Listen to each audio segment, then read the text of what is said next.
السلام علیکم ورحمۃ اللہ وبرکاتہ۔ حامد و مسلین اما بعد، قال النبی صلی اللہ علیہ وسلم: من صام رمضان ثم اتبعه ستا من شوال كان كصيام الدهر۔ ناظرین،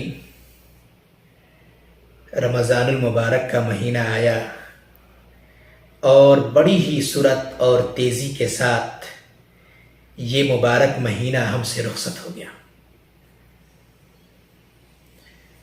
رمضان المبارک کا یہ جو مہینہ تھا ہمارے لیے ٹریننگ کا مہینہ تھا۔ ہم نے روزہ رکھنا سیکھا، قیام اللیل کرنا سیکھا، صدقات و خیرات کرنا سیکھا۔ انہی میں سے ایک اہم عبادت اور اصل عبادت روزوں کا رکھنا تھا، اور الحمدللہ ہم نے 30 روزے یا 29 روزے مکمل کیے۔ گویا ہم ایک ٹرینڈ ہو چکے ہیں روزہ رکھنے میں۔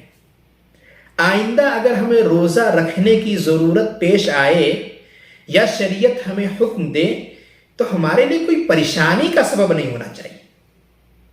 اور اللہ کے نبی صلی اللہ علیہ وسلم ہمیں ترغیب دلا رہے ہیں کہ اگر ایک انسان رمضان المبارک کے 1 مہینے کے روزے رکھ لیے اور اس کے مان بعد شوال میں 6 روزے، صرف 6 روزے اگر رکھ لے تو اس کو اجر و ثواب جو ملنے والا ہے وہ ہے پورے سال کا روزہ۔ صرف 6 روزے، ہماری گنتی کے اعتبار سے 36 یا 35 روزے بنتے ہیں، لیکن اللہ رب العالمین ہمارا نام ان لوگوں میں شمار کر دے گا جو سال بھر روزے رکھتا ہے، زمانے بھر روزہ رکھتا ہو۔ کتنی بڑی بات ہے!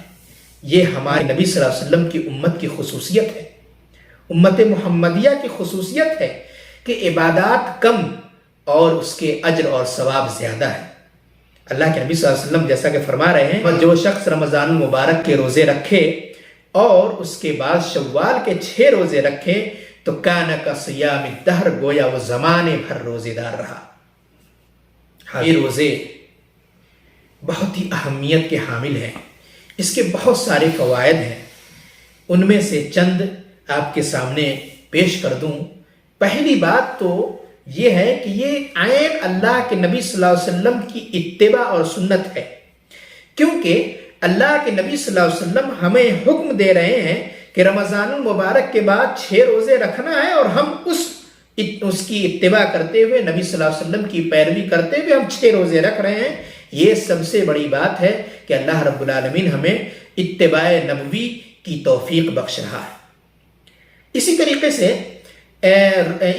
ان روزوں کو یعنی 6 روزوں کو رکھنے میں ایک اور بڑا فائدہ یہ ہے کہ اجر و ثواب میں بڑھوتری ہو رہی ہے، اجر و ثواب میں اضافہ ہو رہا ہے۔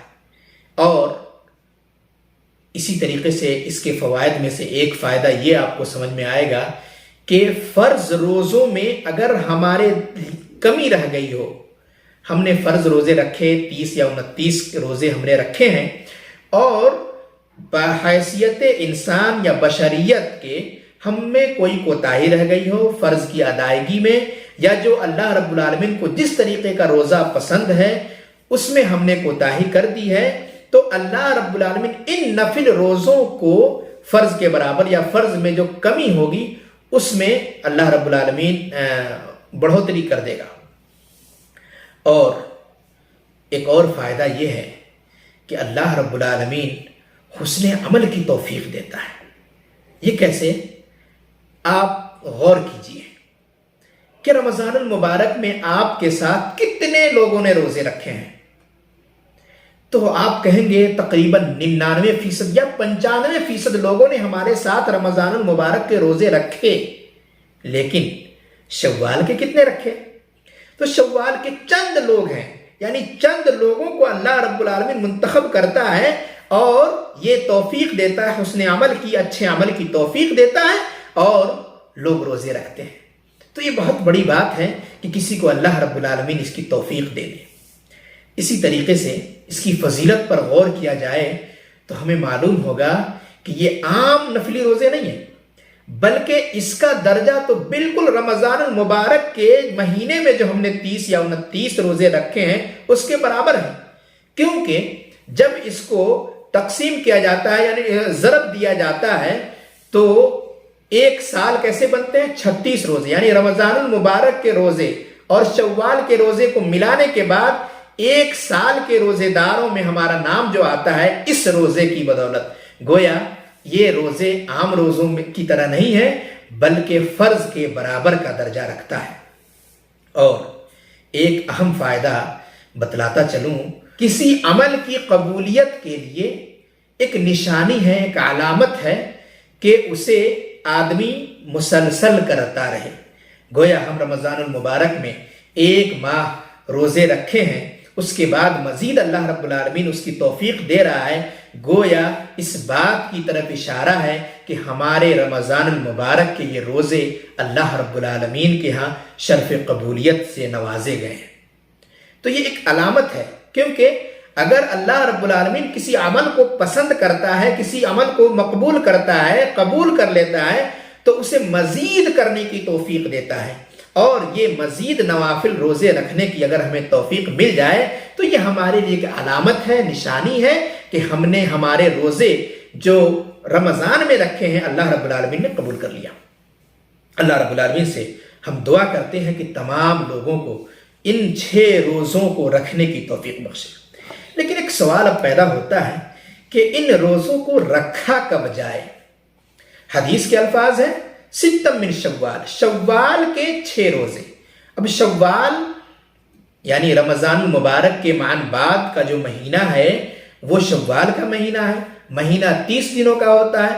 ان 30 دنوں میں ایک دن نکال دیجئے، یعنی عید الفطر کا جو دن ہے اس دن اللہ رب العالمین نے روزہ رکھنے سے منع فرمایا ہے، اس لیے اس دن نہیں رکھیں گے۔ بقیہ ہمارے پاس 28 یا 29 دن بچتے ہیں، ان میں سے جب چاہیں آپ کی سہولت، اگر چاہیں تو شروع سے رکھ لیں، چاہیں تو درمیان میں رکھیں، چاہیں تو پے در پہ رکھیں، چاہیں تو لگاتار رکھیں، یہ آپ کی سہولت کے اعتبار سے ہے، جب چاہیں اسے رکھ لیں۔ لیکن ایک مہینے کے اندر اندر یعنی شوال کے اندر ہمیں ان روزوں کو پورا کر لینا ہے، اور اللہ رب العالمین کی طرف سے جو یہ آفر ملا ہے اس سے انشاءاللہ ہم فائدہ اٹھائیں گے۔ اسی طریقے سے ایک معاملہ آتا ہے کہ اس روزے کو ہم عید کے فوراً بعد رکھیں یا کچھ دنوں کے بعد رکھیں۔ بہتر طریقہ تو یہی ہے کہ اتباع کا جو لفظ حدیث میں آیا ہے کہ بعد میں فوراً رکھ لیں تاکہ رمضان کی اتباع ہو، یعنی رمضان کے پیچھے پیچھے یہ روزہ بھی مکمل ہو جائے، تو بہتر یہ ہے۔ لیکن ایک نقطہ ہے کہ عید کے بعد چونکہ رشتہ داریاں بھی نبھانی ہیں، صلہ رحمی بھی ہے، اس کا بھی حق ہے، تو بہتر یہ بھی معلوم ہوتا ہے کہ 1-2 دن مزید ٹھہر جائیں، اور اس کے بعد سے جب صلہ رحمی ہو جائے، رشتہ داریاں نبھا لیں، دعوتیں وغیرہ جو ہیں وہ ان سے نمٹ لیں، تو اس کے بعد یہ روزہ شروع کریں تاکہ یہ ثواب بھی حاصل ہو اور رشتہ داری کو بھی نبھایا جا سکے۔ اسی طریقے سے ایک غلط فہمی ہے، ایک غلط فہمی کا بھی ازالہ اس کے ساتھ ساتھ کرنا چاہیے کہ بعض لوگ یہ کہتے ہیں کہ اگر کوئی آدمی 1 سال یہ 6 روزے رکھ لیا تو اس کو ہر سال رکھنا پڑے گا، تو نہیں، ایسی بات نہیں ہے۔ یہ نفل روزے ہیں اور نفل پر کوئی جبر نہیں ہے، کوئی آپ پر لازم نہیں ہے، اللہ رب العالمین اس کے متعلق سوال نہیں کرے گا۔ لیکن فرض روزے کے تعلق سے سوال ہوگا، تو فرض روزے رکھنا ضروری ہے، نفل ضروری نہیں ہے۔ آپ کو اللہ نے 1 سال توفیق دی ہے، 1 سال رکھیں، 2 سال توفیق دی، 2 سال، تیسرے سال آپ کو توفیق نہیں ملی یا کسی وجہ سے نہیں رکھ سکے، کوئی مسئلہ نہیں۔ اسی طریقے سے ایک اور غلط فہمی کا ازالہ بھی ہوتا چلے کہ بعد یہ کہتے ہیں کہ جس نے ارادہ کیا ہے کہ رمضان کے بعد یہ 6 روزے بھی رکھنے ہیں تو اس پر لازم و ضروری ہے کہ عید کے فوری بعد والے دن یعنی 2 شوال کو روزہ رکھ لیں، اس کے بعد کسی دن جا کر پورے مہینے میں کسی دن اگر توفیق ملتی اس دن رکھیں۔ اس کی بھی کوئی ضرورت نہیں، پہلے ہی کہا گیا کہ پورے شوال میں 28-29 دنوں کے دوران جب بھی آپ کے لیے سہولت ہو اس روزے کو رکھ لینا ہے۔ کوئی ضروری نہیں ہے کہ دوسرے شوال کو رکھیں اس کے بعد پھر جا کر رکھیں۔ اسی طریقے سے بعض لوگ کیا کرتے ہیں کہ 7 رمضان یعنی 2 شوال سے شروع کر کے 7 شوال کو ختم کرتے ہیں اور 8ویں شوال کو ایک تیسری عید کے نام سے مناتے ہیں، کہتے ہیں یہ ہماری عید ہے، یعنی جو شوال کے روزے رکھے ان کے لیے عید ہے۔ اس کی کوئی ضرورت نہیں۔ شریعت نے ہمیں جو دیا ہے 2 عیدیں ہیں، جو عید الفطر ہم نے منایا اور اس کے بعد 2 مہینے بعد عید الاضحیٰ آنے والا ہے 10 ذی الحجہ کو، وہ 2 عیدیں شریعت نے دی ہمیں، بس وہی ہمارے لیے کافی ہے، تیسری عید کی کوئی ضرورت نہیں، تو اس عید کو بھی منانے کی کوئی ضرورت نہیں۔ بہرحال تو یہ چند ضروری چیزیں تھیں، اور اس کے تعلق سے ایک اور بات یہ ہے کہ انسان رمضان المبارک کے مہینے میں روزے رکھا ہے اور شوال کا روزہ بھی رکھنا چاہتا ہے، تو اگر درمیان میں کوئی قضا رہ گیا کسی بیماری سے یا سفر کی وجہ سے، کوئی روزے اگر 1-2 روزے چھوٹ گئے ہوں تو پہلے آدمی اسے پورا کرے یا پہلے شوال کے روزے رکھے۔ اصل میں اس معاملے میں اختلاف ہے علماء کے درمیان اسی حدیث کو لے کر، لیکن بہتر اور احوط طریقہ یہی لگتا ہے، یہی معلوم ہوتا ہے کہ پہلے فرض روزے کو پورا کر لیا جائے، تو پہلی فرصت میں فرض روزے ادا کر لیے جائیں، اس کے بعد 6 روزے بھی انشاءاللہ بآسانی رکھ لیے جائیں گے۔ تو پہلے قضا کرنا ہے اور اس کے بعد روزے رکھنا ہے، شوال کے روزے رکھنا ہے۔ ایک ہی نیت سے، ایک اور سوال آتا ہے کہ ایک ہی نیت سے دوسرے نفلی روزے رکھے جا سکتے ہیں یا نہیں؟ تو اس کی گنجائش ہے۔ مثلا کوئی انسان اس چیز کا عادی ہے کہ وہ ہر جمعرات اور سوموار کو روزے رکھتا ہو، جیسا کہ اللہ کے رسول صلی اللہ علیہ وسلم رکھا کرتے تھے۔ اسی طریقے سے ایام 20 یعنی ہر مہینے کے 13، 14، 15 تاریخ کو اللہ کے نبی صلی اللہ علیہ وسلم روزہ رکھا کرتے تھے، اور کوئی اس کا عادی ہے اور چاہتا ہے کہ انہی روزوں کے ساتھ ساتھ شوال کے روزے بھی رکھ لیں، تو اللہ رب العالمین ان دونوں کا بدلہ انشاءاللہ ضرور دے گا۔ تو نفل کو ملایا جا سکتا ہے، 2 نفل کو ایک ساتھ کیا جا سکتا ہے، لیکن کوئی یہ سوچے کہ ہمارے قضا روزے ہیں، قضا روزوں کے ساتھ ہم نفل کو بھی ملا لیں، تو یہ گنجائش نہیں ہے۔ وہ فرض روزے ہیں، اس کو الگ سے رکھنا ہوگا، اور اس کے بعد شوال کے 6 روزے رکھنے ہوں گے۔ اللہ رب العالمین سے ہم توفیق مانگتے ہیں کہ ہم تمام لوگوں کو یہ، جب ہم 1 مہینے کے روزے رکھ لیے ہیں تو یہ 6 روزے رکھنا ہمارے اوپر کوئی گرا نہیں، کوئی بھاری نہیں ہے، بہت آسانی کے ساتھ ہو جائے گا اگر ہم نے خلوص اور للہیت کے ساتھ ارادہ کر لیا تو۔ ارادہ کیجئے، انشاءاللہ اللہ رب العالمین آسانیاں پیدا فرمانے والا ہے اور ضرور فرمائے گا۔ اللہ رب العالمین ہم تمام لوگوں کو حسن عمل کی توفیق بخشے، آمین۔ وآخر دعوانا الحمدللہ رب العالمین، والسلام علیکم ورحمۃ اللہ وبرکاتہ۔